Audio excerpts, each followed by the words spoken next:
Republic Bharat से बातचीत के दौरान बांग्लादेश वाले बयान पर बोले सलमान खुर्शीद, जो कहा वो निजी कार्यक्रम में कहा। सलमान ने भारत में भी बांग्लादेश जैसे हालात की बात कही थी। सलमान खुर्शीद के बयान पर बीजेपी का पलटवार, कहा लोगों को भड़काने की कोशिश कर रही है कांग्रेस, भारत में भी उपद्रव फैलाने की साजिश। शेख हसीना के अगले ठिकाने पर सस्पेंस बरकरार, भारत में ही रुकेंगी या कहीं और जाएंगी, इसको लेकर सस्पेंस। फिलहाल हिंडन एयरबेस पर है शेख हसीना। बांग्लादेश के हालातों पर जमात इस्लामी का बयान आया सामने, कहा बांग्लादेश में भड़काऊ भाषण की वजह से उपद्रवियों ने की तोड़फोड़, लोगों को मारने की भी बात कबूल की। बांग्लादेश में तख्ता पलट के बाद बड़ा फेरबदल, मोहम्मद मैनुल इस्लाम आईजीपी का किया गया नियुक्त। जम्मू कश्मीर विधानसभा चुनाव लड़ने के लिए वरिष्ठ पुलिस अधिकारी मोहन लाल ने दिया इस्तीफा, बीजेपी के संपर्क में SSP Mohan Lal.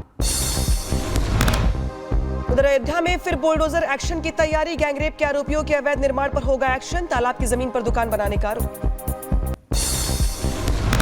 Paris Olympic में ब्रॉन्ज जीतने के बाद भारत लौटी मनु भाकर, दिल्ली एयरपोर्ट पर हुआ उनका भव्य स्वागत, समर्थकों ने खिंचवाई उनके साथ तस्वीर।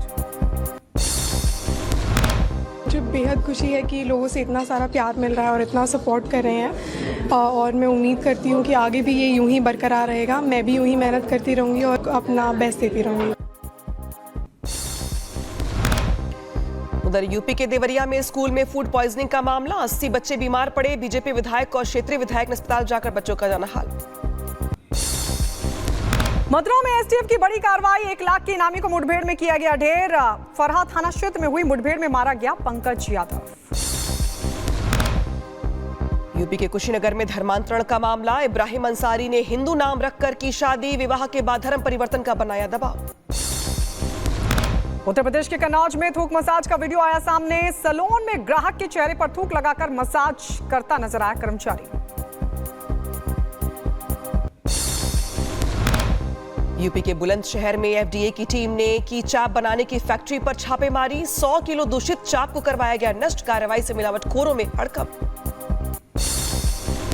दिल्ली के द्वारका में मामूली विवाद पर चाकूबाजी हुई, एक युवक पर 3 दबंगों ने किया हमला, वारदात सीसीटीवी में हुई कैद, आरोपियों की तलाश कर रही है पुलिस।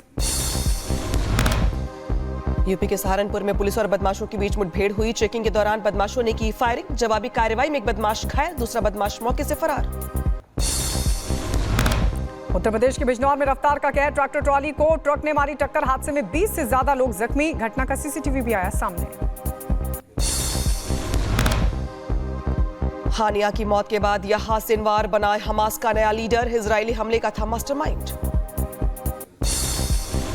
आतंकी संगठन हिजबुल्लाह ने इजरायल पर किया ड्रोन हमला, ईरान भी इजरायल से युद्ध के लिए तैयार, सूत्रों के हवाले से खबर, सुलेमानी फोर्स तैयार कर रहा है ईरान। इजरायल के आयरन डोम ने हिजबुल्लाह के 3 रॉकेट को किया नष्ट, गाजा पट्टी से किया गया था इजरायल पर हमला। इजरायल ने दक्षिणी लेबनान पर किया ड्रोन अटैक, हिजबुल्लाह के वेपन स्टोरेज को किया गया ध्वस्त। लेबनान में हिजबुल्लाह ने इजरायल को दी धमकी, कहा हानिये की मौत का बदला लेंगे।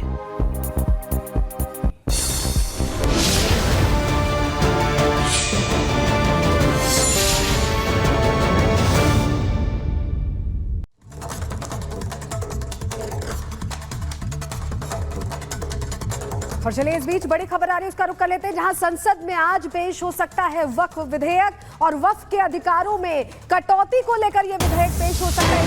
वक्फ का विरोध भी करता रहा है, विरोध के स्वर सुनाई देते रहे और आज ये बड़ी खबर मिल रही है कि वक्फ संशोधन बिल लाया जा सकता है आज संसद में। ये इस वक्त की बड़ी खबर आपको बता रहे हैं और इसको लेकर विपक्ष ने विरोध का ऐलान भी किया है, लेकिन आज कहा जा रहा है कि ये बिल पेश किया जा सकता है, वक्फ संशोधन बिल, जिसमें जो अधिकार मिले हैं वक्फ को, जो असीमित अधिकार हैं, उन पर कटौती संभव है। कई प्रावधान किए गए, 40 अमेंडमेंट्स कुल करने की बात है, जिसके तहत जो अधिकार हैं उनमें तो कटौती होगी ही और साथ ही एक स्क्रूटनी भी होगी कि वक्फ कैसे काम कर रहा है।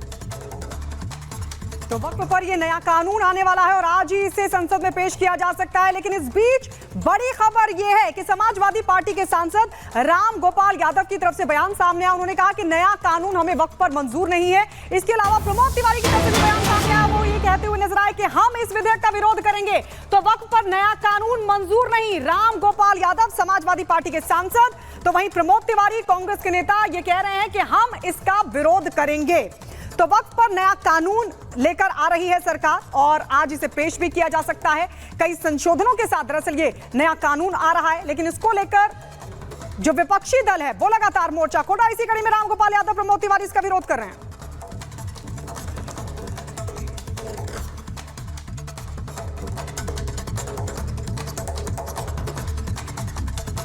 समाजवादी पार्टी नेता रामगोपाल यादव इस वक्त हमारे साथ है। रामगोपाल जी, वक्फ अमेंडमेंट बिल आने वाला है, इस पर समाजवादी पार्टी का क्या टेक है? पूरी तरह इसका विरोध करेगी, पूरी ताकत से। संसद को भी नहीं चलने देंगे जरूरत पड़ी तो। सीधा सा ये कहना है कि पहले जो उससे पार्टीज हैं उनसे बात कर लें, अपने दोस्तों से बात कर लें, नीतीश और राव साहब से। सीधे रुक करते सहयोगी गणेश का। गणेश, अभी बिल को लेकर के जो विवाद मचा हुआ है, समाजवादी पार्टी ने बिल्कुल साफ कर दिया कि वो इस बिल का विरोध करेंगे। तमाम पार्टियां ऐसी होंगी, ऐसे में इस विरोध के बीच सरकार के लिए क्या संकट है या फिर कोई दिक्कत नहीं है? देखिए, जिस तरीके से पहले कयास लगाया जा रहा था कि बिल जो है 5 अगस्त को टेबल हो सकता है, लेकिन अब कयास ये लगाए जा रहे हैं, जो जानकारी मिल रही है कि ये बिल आज टेबल हो सकता है। उस दौरान भी हमें पता जो अलग अलग लोगों से हमने जो बात किया था राजनीतिक दलों के, उनका साफ तौर से कहना था कि बिल को लेकर हम अलग लोगों से इन्होंने बात नहीं की, जल्दबाजी में की है। उस दौरान भी विरोध के सुर लगातार देखने को मिल रहे थे।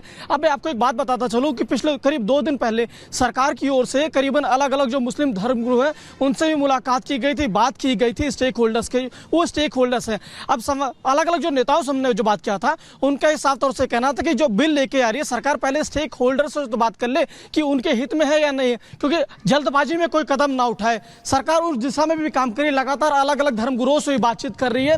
किरण रिजिजू जो केंद्रीय मंत्री हैं, उन्होंने खुद इस पहल को लेकर किया था। अलग अलग लोगों से उन्होंने खुद दरगाहों के लोगों से बात किया था और साफ तौर से उन्होंने वकालत भी की थी कि इस तरीके से जो बिल है अमेंडमेंट होनी चाहिए। तमाम तरीके की उन्होंने इस तरीके से बातें की थी। और रही बात अब नेताओं की, समाजवादी पार्टी हो या कांग्रेस, उन सभी नेताओं का कहना है कि इस बिल को लगातार वो पुरजोर से विरोध करेंगे।